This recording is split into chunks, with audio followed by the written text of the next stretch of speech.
लव्य व्यवस्था अध्याय 6। लव्य व्यवस्था अध्याय 6। फिर यहोवा ने मूसा से कहा, यदि कोई यहोवा का विश्वासघात करके पापी ठहरे, जैसा कि धरोहर व लेन देन व लूट के विषय में अपने भाई से छल करे व उस पर अंधेर करे व पड़ी हुई वस्तु को पाकर उसके विषय झूठ बोले और झूठी शपथ भी खाए, ऐसी कोई भी बात क्यों न हो जिससे करके मनुष्य पापी ठहरते हैं, तो सब जब वह ऐसा काम करके दोषी हो जाए, तब जो भी वस्तु उसने लूटी व अंधेर करके व धरोहर व पड़ी पाई हो, चाहे कोई वस्तु क्यों न हो जिसके विषय में उसने झूठी शपथ खाई हो, तो वह उसको पूरा पूरा लौटा दे और 5वां भाग भी बढ़ाकर दे। जिस दिन यह मालूम हो कि वह दोषी है, उसी दिन वह उस वस्तु को उसके स्वामी को लौटा दे और वह यहोवा के सन्मुख अपना दोष बलि भी ले आए, अर्थात एक निर्दोष मेंढा दोष बलि के लिए याजक के पास ले आए। वह उतने ही दाम का हो जितना याजक ठहराए। इस प्रकार याजक उसके लिए यहोवा के सामने प्रायश्चित करे और जिस काम को करके वह दोषी हो गया है उसकी क्षमा उसे मिलेगी। भांति भांति के बलिदानों की विधि।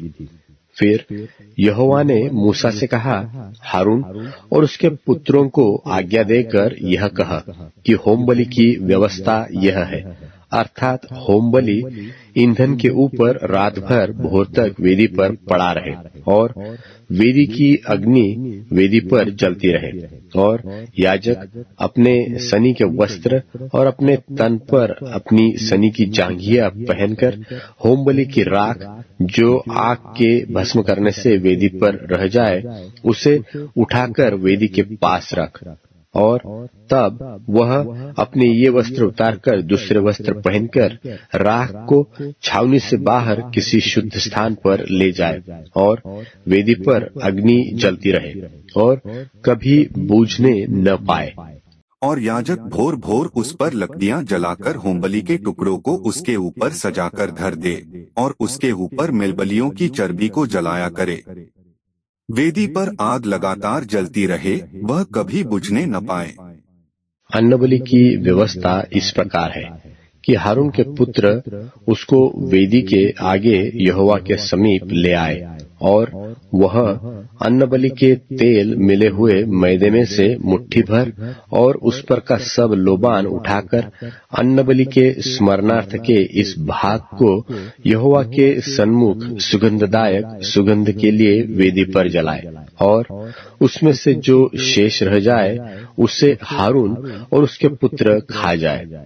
वह बिना खमीर पवित्र स्थान में खाया जाए, अर्थात वे मिलाप वाले तंबू के आंगन में उसे खाए।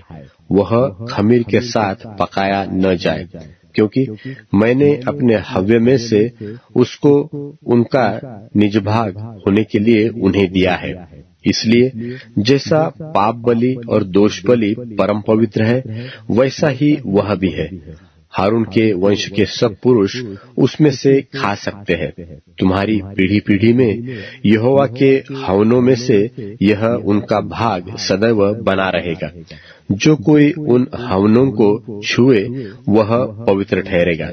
फिर यहोवा ने मूसा से कहा, जिस दिन हारून का अभिषेक हो उस दिन वह अपने पुत्रों के साथ यहोवा को यह चढ़ावा चढ़ाएगा, अर्थात एपा का 10वां भाग मैदा नित्य अन्य बलि में चढ़ाए और उसमें से आधा भोर को और आधा संध्या के समय चढ़ाए। तब तवे पर तेल के साथ पकाया जाए। जब वह तेल से तर हो जाए तब उसे ले आना।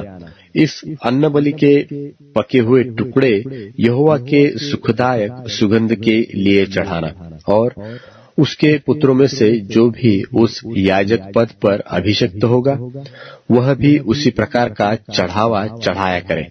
यह विधि सदा के लिए है कि यहोवा के सन्मुख वह संपूर्ण चढ़ावा जलाया जाए। याजक के संपूर्ण अन्न बलि भी सब जलाए जाए, वह कभी न खाया जाए। फिर यहोवा ने मूसा से कहा, हारून और उसके पुत्रों से यह कह कि पाप बलि की व्यवस्था यह है, अर्थात जिस स्थान में होम बलि पशु वध किया जाता है उसी में पाप बलि पशु भी यहोवा के सन्मुख बलि किया जाए, वह परम पवित्र है। और जो याजक पाप बलि चढ़ावे वह उसे खाए, वह पवित्र स्थान में अर्थात मिलाप वाले तंबू के आंगन में खाया जाए। जो कुछ उसके मांस से छू जाए वह पवित्र ठहरेगा। और यदि उसके लोहू के छींटे किसी वस्त्र पर पड़ जाए तो उसे किसी पवित्र स्थान में धो देना, और वह मिट्टी का पात्र जिसमें वह पकाया गया हो तोड़ दिया जाए। यदि वह पीतल के पात्र में सिझाया गया हो तो वह मांजा जाए और जल से धो लिया जाए, और याजक में से सब पुरुष उसे खा सकते हैं।